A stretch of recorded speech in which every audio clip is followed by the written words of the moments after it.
Our Dragonflight adventure continues with fractures in time.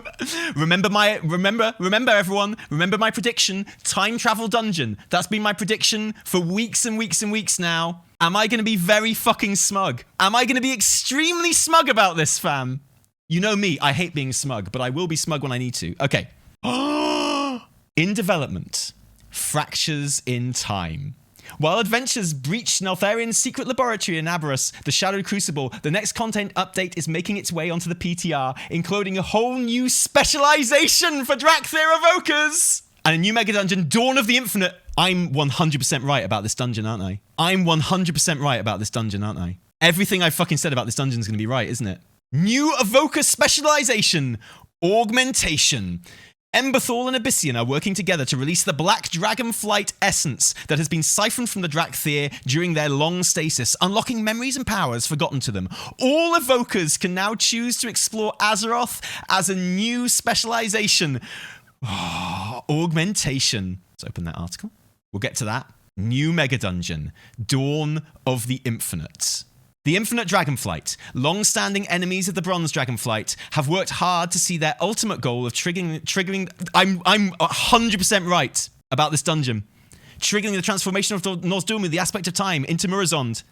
This 8-boss mythic-only mega dungeon will take players across the timeways to stop the Infinite Dragonflight from succeeding. You'll face Iridikron and Galakrond, among others, as you work to sustain Azeroth's timeline and put things right once more.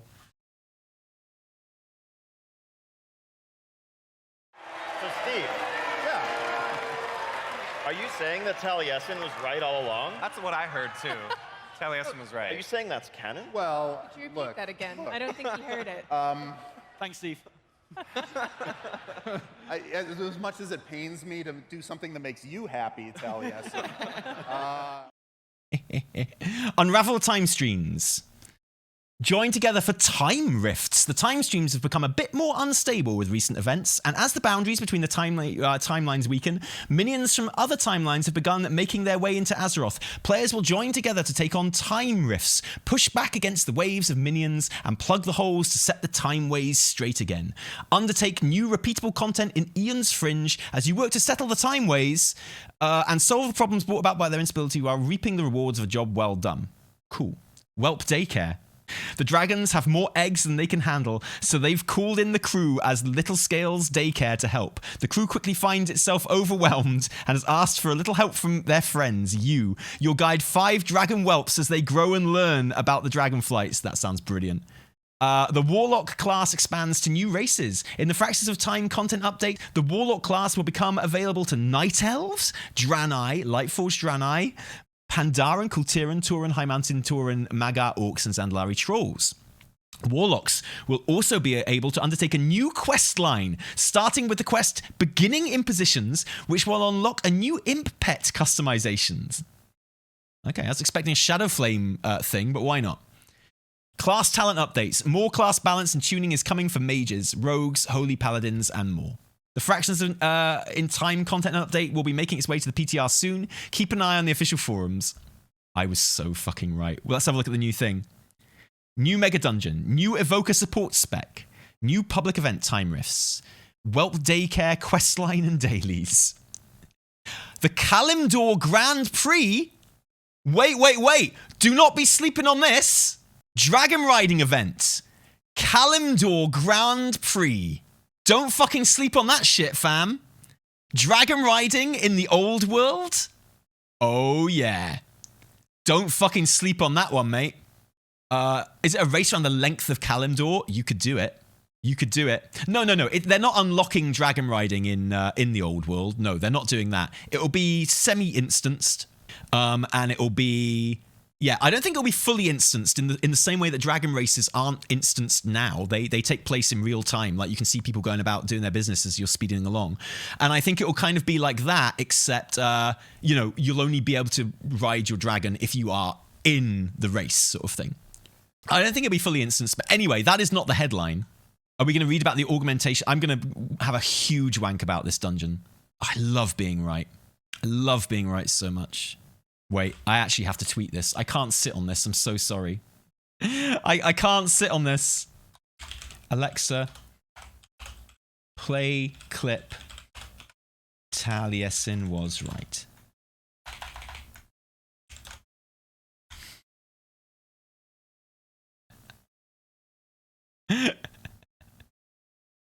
Okay. Augmentation. I'm surprised they're introducing this in 1.5 and not 1.7.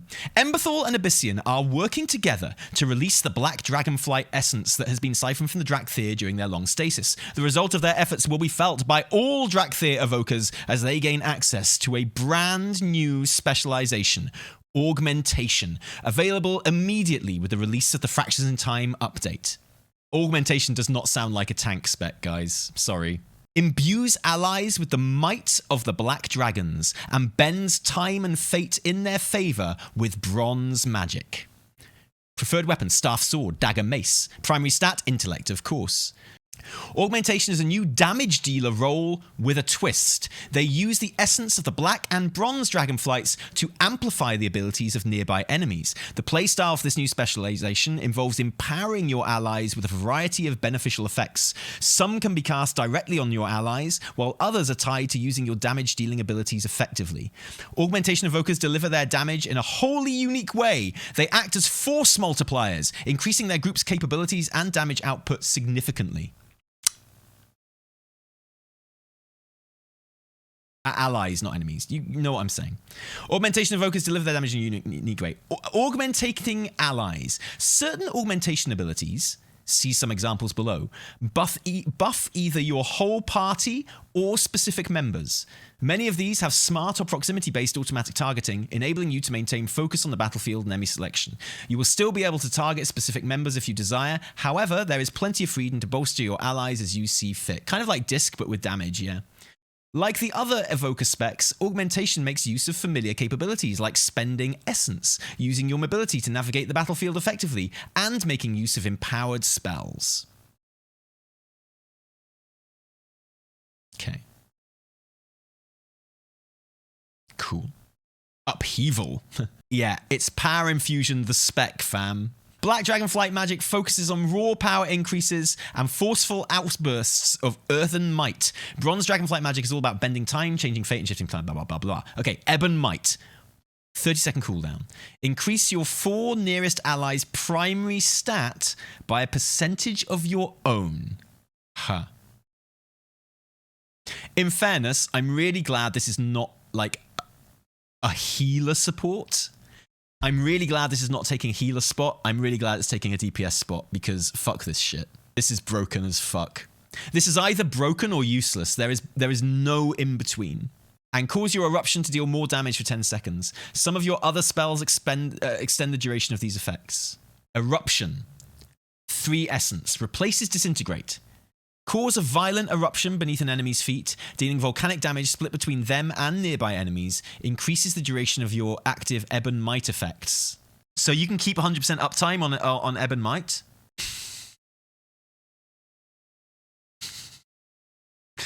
Gated by essence, yeah, sure.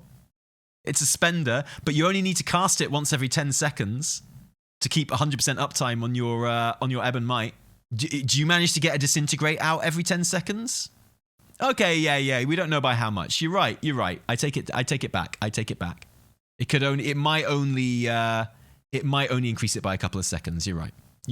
Upheaval. Gather earthen power beneath your enemy's feet and send them hurtling upwards, dealing volcanic damage to them and nearby enemies. This is like a full AoE spec with all their damage though. Empowering expands the area of effect, increases the duration of your active Ebon Might effects. I'm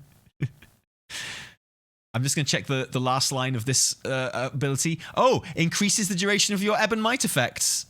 Fly to the targeted location, exposing temporal wounds on enemies in your path for 10 seconds. Temporal wounds accumulate a portion of damage dealt by your allies, and then critically strike the enemy for that amount at the end of the duration. Holy fuck. Well, it's incredibly exciting. With access to a brand new spec tree, Augmentation evokers can choose to further specialize in bronze or black magic, as well as discover new ways to power up their allies. Learn to attune yourself to the essence of the black or bronze dragonflights. Black attunements grant you and your 4 nearest allies increased maximum health. Bronze attunements grants you and your 4 nearest allies increased movement speed.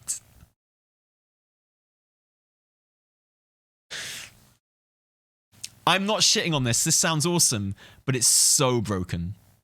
Like, then there's no way they're going to make this useless, so it's going to be broken as fuck. Obviously. I'm not high IQ for saying this. Protect an ally with explosive dragon scales, increasing their armor by a percentage of your own. Melee attacks against them cause a scale to explode, dealing volcanic damage to enemies near them. Conjure a pair of Wernstones, one for your target ally and one for yourself. A Wernstone can be activated by the bearer to transport them to the other Wernstone's location. Yeah, well, it's a mandatory spec, isn't it? That's the thing. It's a mandatory spec. Like, why would you, like, you have to take this in dungeons, surely. It's mandatory. Expand your horizons. Augmentation evokers offer a unique opportunity to delve into the playstyle never seen before in World of Warcraft. While we're still working on some aspects of this new paradigm, like introducing some new combat log hooks so that add-ons and community websites can effectively measure your performance, for example, we hope you've enjoyed this early look at it. Holy shit, incredible. Absolutely incredible. Wow. Good on him. Good on him, I say. For one, okay, forget the actual spec for a second, although there's plenty to say about that. But for one, can I just say, massive, massive fucking respect for introducing a spec halfway through an expansion. That takes some big fucking balls, and they've done it because it fits in with the story, right? They've almost managed to keep it a secret. They've almost managed to keep it close to their chest. They almost did it. They almost did it. They almost made this a huge surprise. Almost. What's it about? Augmentation Evoker, third spec coming in 10.15, a buff class basically. And they did it for the right reason. They did it because it fits into the story, right? I love this. Dragonflight, best expansion ever, fam. This class will not be good for soloers. Yeah, who cares? You know what other class isn't good for, what other spec isn't good for soloers? Holy. Like, it's okay. It's okay to have a spec that, you know, is specifically designed for group content. That is every healer. Yeah, exactly. Healer specs, you just switch to the DPS specs. Yeah, exactly. So you go devastation when you're questing. Except augmentation in its ability seems incredibly AoE as well. Like, really AoE. And it does buff you as well. That's the thing. You know, the biggest ability is their uptime ability, which is Ebon Might.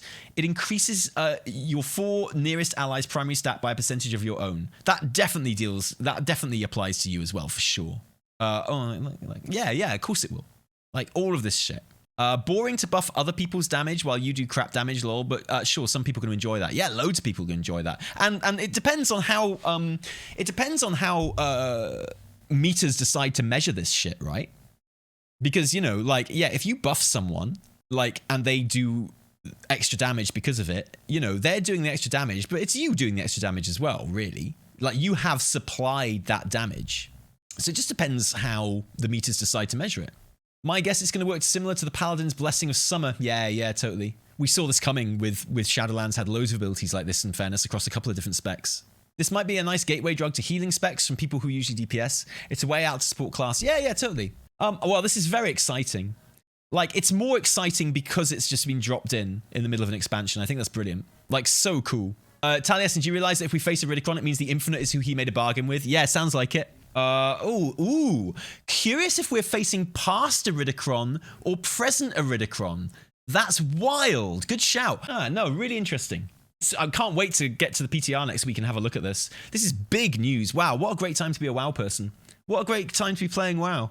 But guys, don't you think... I watched a YouTube video the other day from someone's stream where they were saying WoW's too complicated. Don't you think adding this third spec halfway through the expansion is just making the game more complicated? Let's be real for a second here, guys. Isn't this just making, like, WoW more complicated? And we don't want that, right? We want a reset on the game, right? And introducing another spec is like the opposite of that, right? We're just complicated men. We're just innocent men. No, Aspect, I know. I'm being sarcastic. I'm being very sarcastic, as hopefully you could tell by my shit-eating grin, but apparently not. No, this is awesome. This is extremely cool. As an Ellie Shaman, if they don't give us a raid buff, gonna be super pissed. Oh, dude, it always sucks to be an Ellie Shaman. I'm sorry. Well, at least you're not an enhancement Shaman, though, right? Could be worse. No matter how bad it gets for Ellie Shaman, at least you're not an enhancement Shaman. It's like genuine Blizzard religion to fuck you guys up. yeah, give Shamans a tanking spec, 100%. Okay, so that's good. We saw this coming. This isn't too much of a surprise, but it's still extremely exciting. Wow. This is great. I'm really, really excited about this. And I just love that they have set this precedent of putting it in the middle of an expansion. The balls on that. The fucking balls on that. Wild. You love to see it. I'm really, really excited about the new Mega Dungeon. Now, you know me, fam. It certainly feels to me, let's go and look at the picture at the top here. Here's Galakrond. Here's our Galakrond boss. Holy shit, look how big he is. Look at this motherfucker. This is Galakrond. Do you know what? He looks dead. Here. He is in Northrend here. He's in Northrend. He's lying down in the hole in Northrend. He's dead here. Mr. GM posted more images on Galakrond. Are you fucking kidding me? Are they data mining this shit already? Are they data mining this already? Yeah, look, he's dead. 100%. Oh, from the press kit. Nice. Oh, well, we don't need to look at Mr. GM then. We can go to the press kit. Okay, let's look at us some pictures. Okay, lots of these are in the announcement, but I'm sure we'll get some new ones as well. Nice. La, la, la. Oh, right, okay. What's going on here? WoW Dragonflight Fractures in Time. Infinite Time Lost Battlefield. Ooh, what is happening here? Well, it looks like there's like an Alliance garrison and a Horde garrison, but they're on like floating discs in time. How interesting. Oh, yeah, look. This is wild. Could be a battleground. Yeah, it does say he Infinite Time Lost Battlefield. But yeah, it could be. Okay, what's this motherfucker? Manifested Time Ways. So this is the rift. This is the is this like the event, or is this the dungeon?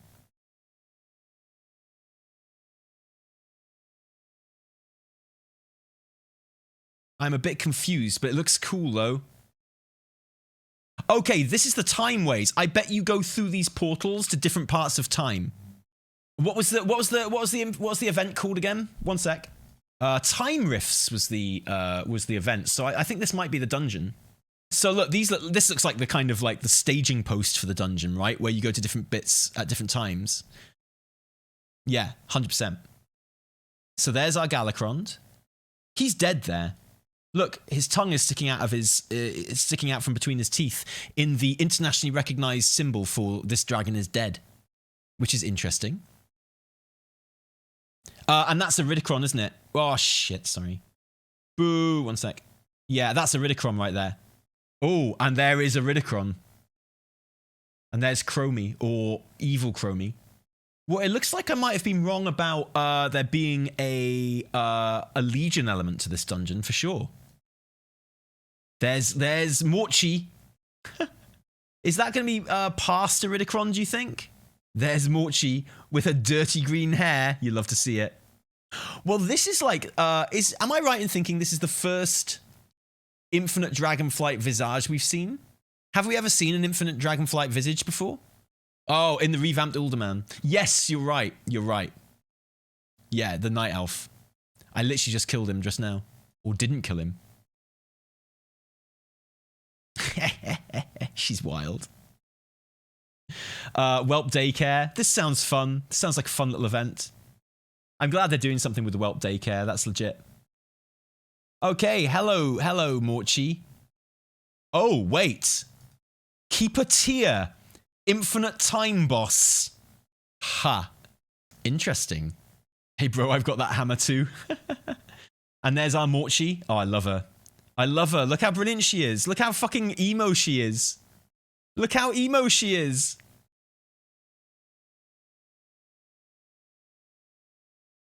Sand Elemental Boss. Oh, so he is a boss. Okay, cool. There he is. Look at that motherfucker. Holy shit. Happy days. Look at this. Wild. Absolutely wild. Well, looks like I'm up all night writing a fucking script. Incredible. Mind-blowing. Well, I don't think I nailed every single detail about the time travel dungeon by any means. I think my idea would have been really good, by the way. But I am incredibly smug about being right about it. Like, incredibly smug.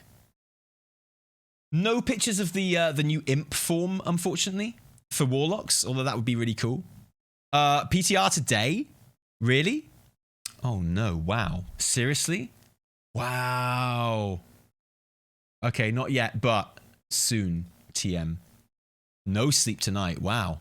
I thought your guess was a big old Firak fight across a mega dungeon. Yeah, I changed my mind as soon as I saw Ian Hazakostas' interview with Mr. GM, where he said, you know, that mega dungeons are often like a little sideways step away from the kind of the main plot, really, and like something a bit different from what's been going on before. And then you had Marie Hamilton in that live stream, you know, give the hints about Galakrond and stuff, and that's when I luckily I'm a YouTuber, so I have plenty of video evidence. I have a lot of video evidence of me making this prediction about the time travel dungeon. So it's not updated yet, the PTR. Okay, something to come back to tonight. Nice. Well, if it's installed, that means it can be data mined, surely. We have talked about the Kalimdor Grand Prix. How fucking exciting. Like, this is the thing that people are sleeping on right now, fam. Seriously. It's so cool. Wait a minute. Just wonder if it's dragon riding during race or overall dragon riding in the world. Well, it's not overall dragon riding in the world, no. It's going to be an event. It's going to be a thing. For sure. Don't be sleeping on this, fam. Amazing. Incredible. I'm calling it now. This is present Iridicron, and then Murazon is 10.3. I think you might be right about this being present Iridicron for sure. Like I think you're right about this being present Iridicron. Yeah, I think you are right. I don't think it's past Iridicron. Defeating past Iridicron would be like more significant than defeating present Iridicron in many ways. Yeah, this constant fucking like content is incredible, mind-blowing, wild. You love it. You love to see it.